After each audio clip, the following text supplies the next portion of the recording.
할렐루야 샬롬 하고 우리 인사합니다. 할렐루야 샬롬 샬롬 샬롬 샬롬 샬롬. 하나님 사랑합니다. 여러분 주 안에서 사랑합니다. 오늘 사도행전 16장 25절부터 한밤중에 바울과 실라가 기도하고 하나님을 찬송하며 죄수들이 듣더라 이렇게 말씀하고 있죠. 19절부터 25절까지 말씀입니다. 한밤중에 바울과 실라가 기도하고 하나님을 찬송하며 죄수들이 듣더라. 어느덧 1월달이 중반 아주 정말 국가적으로는 어려운 어지러운 때를 지나고 있습니다. 새해 새로움이 가득한 날들을 여러분들 잘 지내고 계십니까? 무엇을 하고 살아가고 계십니까? 우리 인생은 달력을 새로 달고 다이어리를 바꾼다고 새로움이 오는 것은 아닙니다. 우리 속에 새로움은 항상 하나님께 있다라는 거, 하나님께 가까이 나아갈 때 새로움을 얻게 됩니다. 우리가 사는 이 세상에 영원한 것은 없습니다. 모든 것에는 수명이 있죠. 사람의 수명은 아무리 건강관리를 잘해도 100년을 넘기기가 어려워요. 아무리 튼튼한 건물도 3, 40년 쓰면 부서지고 낡은 건물이 되죠. 세상의 모든 것은 다 시간을 따라 늙고 병들고 녹슬어가고 낡고 망가지게 되죠. 우리가 사는 세상을 구성하는 모든 것은 다 시간을 따라 망가지는 것들 뿐 영원한 것은 없습니다. 너무나 잘 아는 말씀들이죠. 그런데 세계는 날마다 새로움을 덧입어요. 지금 세상을 구성하는 모든 것은 다 낡고 망가지는데 그럼에도 불구하고 세상은 멸망하지 않고 지속이 되죠. 생각할수록 신비로운 일입니다. 모든 것이 낡고 망가지는데 그 가운데 끊임없이 새로움이 솟아나는 일은 기적 중의 기적입니다. 과학자들은 지구 나이가 45억 년이다 이렇게 말한다고 그래요. 그렇게 우리의 세계는 끊임없이 새로움을 덧입고 오늘에 이르게 되었는데 모든 것이 소멸되는데 그럼에도 세계가 지속되는 것은 창조주 하나님이 계시기 때문이라고 생각합니다. 하나님의 세계를 붙들고 끊임없이 새로움을 불어넣어주고 계시기에 세상은 소멸되지 않고 새로워질 수가 있다. 하나님의 세상에 끊임없이 생명을 공급해 주시기 때문에 세상은 45억 년이라는 상상하기도 어려운 시간을 거쳐 오늘에 이르게 되었고 그 시간 가운데 저희들이 있습니다. 오늘의 시간은 고작 길어야 100년이지만 우리들의 시간, 하나님은 이 세계를 45억 년의 시간 동안 지켜오셨다라는 것, 우리 인생도 마찬가지. 우리는 모두가 시간을 따라 늙고 병들고 약해집니다. 결국 육신을 퇴하여질 것이고 대개는 100년도 못 채우고 소멸할 것이다. 그때 우리의 소망은 무엇일까요? 하나님이시죠. 세계 언제나 생명을 주시고 새로움을 주시는 하나님께 우리의 희망이 있습니다. 우리가 하나님께 잇대어 있을 때 우리는 새로움을 공급받을 수가 있죠. 오직 영생이신 하나님께 연결되어 있을 때에만 영원한 생명을 공급받을 수가 있다. 새로움은 오직 하나님께 있다. 우리가 새로워지기를 원한다면 자꾸 하나님께 가까이 나아가야 합니다. 이전과 다른 삶을 원한다면 하나님께 나아가야 되겠죠. 변화된 삶의 비결과 능력은 오직 하나님께 있다. 열쇠가 어디에 있는지를 알아야 문을 열죠. 그렇죠? 아무리 좋은 곳에 왔어도 문이 잠겨 있으면 들어갈 수가 없습니다. 열쇠가 가장 필요합니다. 사람은 누구나 행복하기를 원해요. 가족 모두 건강하고 근심 걱정 없이 즐겁고 복되게 사는 것을 모두 다 바랍니다. 오늘 저와 여러분의 삶이 진실로 행복하기를 바라요. 그러나 사람마다 행복을 느끼는 조건들이 또한 다르죠. 여러분이 생각하는 행복의 조건 과연 무엇입니까? 내게 이것만 해결되면 여한이 없겠다라는 소망은 있으신가요? 우리 하나님께서 그 소원을 들어주시기를 축복합니다. 그런데 조건에 따른 행복은 너무나 쉽게 퇴색되어 버립니다. 건강도 젊음도 재물도 명예도 권세도 있을 때는 좋은데 또 금방 너무나 쉽게 사라지죠. 탄핵 사건으로 여러 가지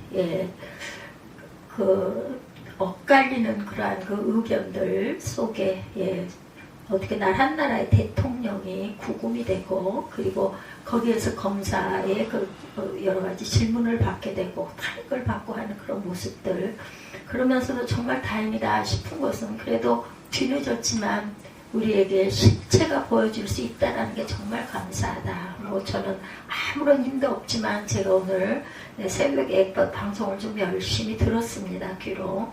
그러면서 그 베일이 벗겨지는 그런 부분들 그럼에도 불구하고 또 일부 국민들은 지지해가지고 뭐 데모를 하고 그죠 시위를 하고 하는데 정말 바로 알아야 되겠다 하는 생각 무엇이든지 그렇습니다. 하나님도 바로 알아야 합니다.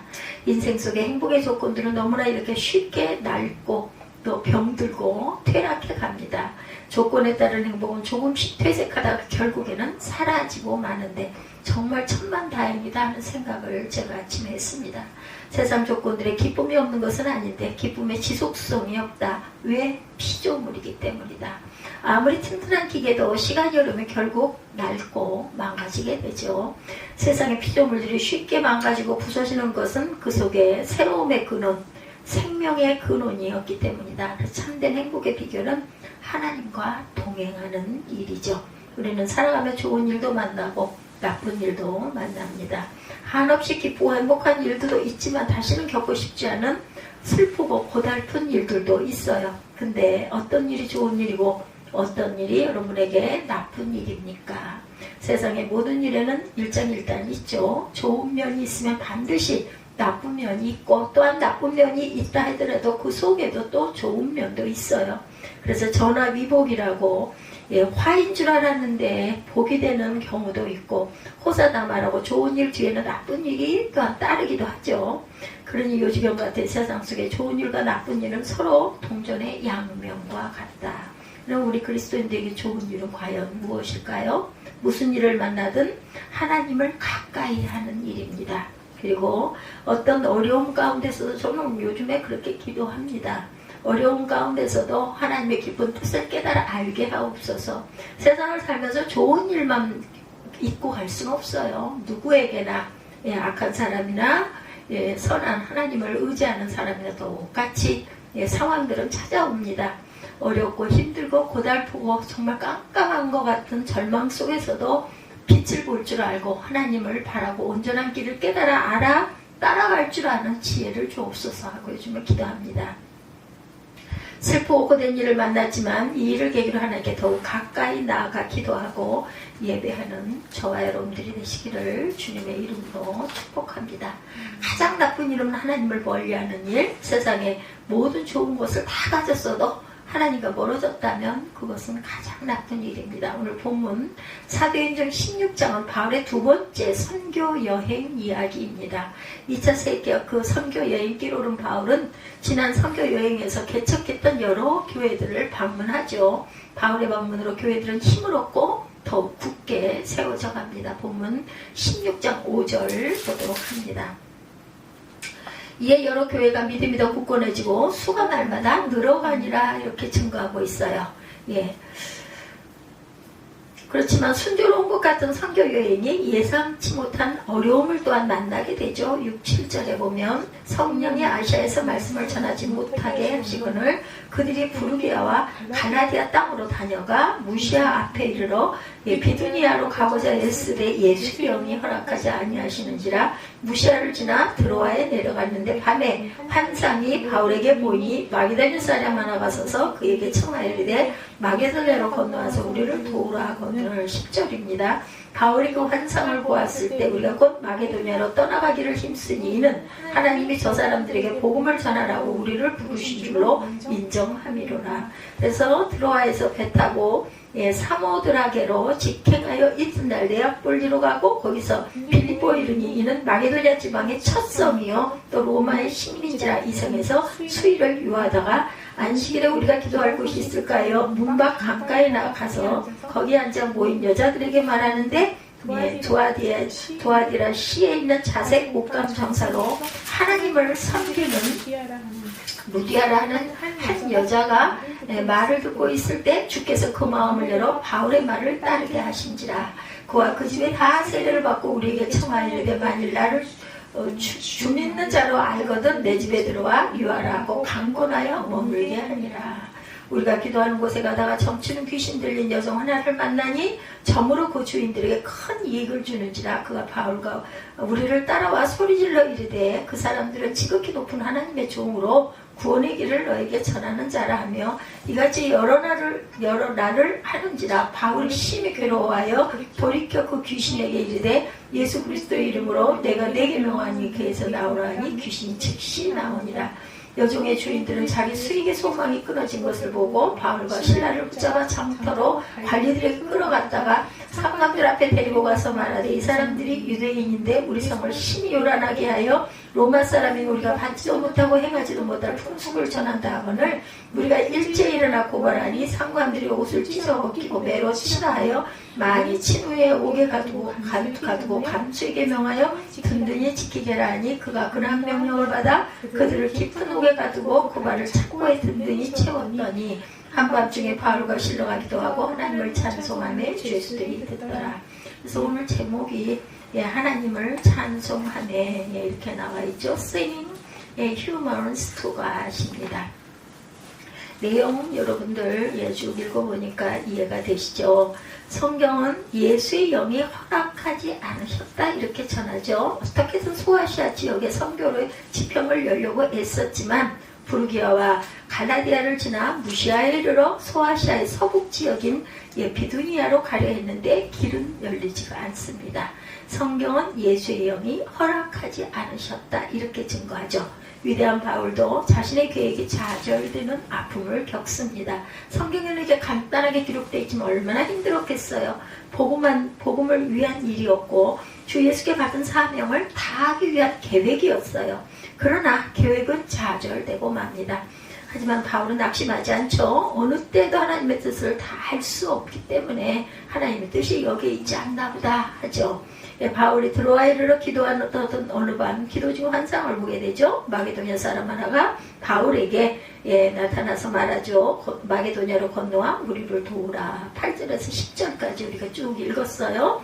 무시아를 지나 드로아로 내려갔는데 밤에 환상이 바울에게 보이니 마게도냐 사람 하나가 나서서 그에게 청하여 이르되 마게도냐로 건너와 우리를 도우라 하거늘. 바울이 그 환상을 보았을 때 우리가 곧 마게도냐를 떠나기를 힘쓰니 이는 하나님이 저 사람들에게 복음을 전하라고 우리를 부르신 줄로 인정합니다. 뭐가 너무나 안 돼요. 안 될 때 막 짜증을 내고 화를 낼 것이 아니라 하나님의 뜻이 어디 있는지 우리가 기도할 필요가 바로 여기에 있습니다. 바울은 환상을 통해 하나님의 뜻을 알게 되었고 하나님의 뜻 앞에서 자신의 모든 계획을 다 포기합니다. 그러나 선교의 길이 막힌 것은 아니었어요. 유럽을 향한 선교의 길이 열린 거예요. 아시아로 가지 말고 유럽 쪽으로 가라는 하나님의 뜻이구나. 뭔가가 계획대로 되지 않을 때, 계획이 어그러지거나 가로막힐 때 바울의 이 일을 우리가 생각할 줄 알아야 되겠다. 우리는 하나님의 일을 한다고 하면서도 내 감정과 생각이 앞설 때가 많아요. 하나님의 일을 하겠다고 하면서도 계획대로 되지 않으면 마음을 상해하고 속상해하고 화가 납니다. 이 모든 것들이 부족해서죠. 하나님의 일을 사람이 다 이룰 수는 없어요. 그저 모든 생각과 마음을 하나님께 모으고 내 최선을 다할 뿐이다. 그렇게 유럽으로 선교여행 발길을 옮긴 바울은 빌립보에 이르게 되었고 빌립보에서 바울은 귀신 들린 점치는 여종을 만나죠. 오늘 성경 말씀 내용이 16장 말씀이 그 말씀들이죠. 그 여종은 귀신 들려 점을 쳤는데 주인들은 이 귀신 들린 여종을 이용해서 돈을 벌고 있었고 근데 그 귀신 들린 여종이 바울을 알아봤어요. 바울을 향해 이 사람들은 지극히 높으신 하나님의 종들인데 여러분들에게 구원의 길을 전하고 있다라고 외치죠. 이 귀신 들린 여종 때문에 바울은 괴롭고 고단한 일을 당합니다. 결국 그리스도의 이름으로 귀신을 쫓아내 주었고 바울이 귀신에게 내가 예수 그리스도의 이름으로 내게 명하니 이 여자에게서 나오라 말하니 순간 귀신이 나가요. 참으로 놀라운 구원의 역사죠. 예수 그 이름의 능력으로 귀신이 이렇게 쫓겨납니다. 귀신 들린 여인이 온전케 되었고 모두가 축하하고 기뻐할 일이었는데 19절에 보면 여종의 주인들은 자기 수익의 소망이 끊어진 것을 보고 바울과 실라를 붙잡아 장터로 관리들에게 끌어갔다가 이렇게 얘기하죠. 귀신 들렸던 사람이 건강하게 되었으니 모두 기뻐해야 할 터인데 그렇지가 않아요. 그 여종의 주인들은 돈벌이가 끊어진 것만 생각하게 되죠. 망했다. 귀신 들렸던 여종이 더 이상 점을 칠 수 없게 되고 돈을 벌 수 없게 되자 여종의 주인들은 바울을 고소하죠. 20절입니다. 오늘 본문이죠. 상관들 앞에 데리고 가서 말하되 이 사람들이 유대인인데 우리 성을 심히 요란하게 한다. 더 이상 돈을 벌 수 없게 되자 버린 일이었지만 그 속내는 감추고 마치 공익을 위한 일이냐 포장을 하죠. 바울이 유대인이라는 인종적 편견을 부추깁니다. 로마의 식민 지역에서 유대인들에 대한 평판은 좋지가 않았다고 그래요. 그 시절을 우리가 모르기 때문에 참고해야 합니다. 이를 이용해서 바울과 실라가 세상을 몹시 시끄럽게 하고 있다라고 말을 듣죠. 그뿐만 아니라 21절에 보면 로마 사람인 우리가 받지도 못하고 행하지도 못할 풍습을 전한다 하거늘 무고하게 바울을 고발합니다. 바울은 억울한 처지에 놓이게 되죠. 나쁜 일입니다. 바울이 한 일은 귀신 들려 불쌍한 여인을 고쳐준 것뿐인데 이 일로 바울과 실라는 감옥에 갇히게 되죠.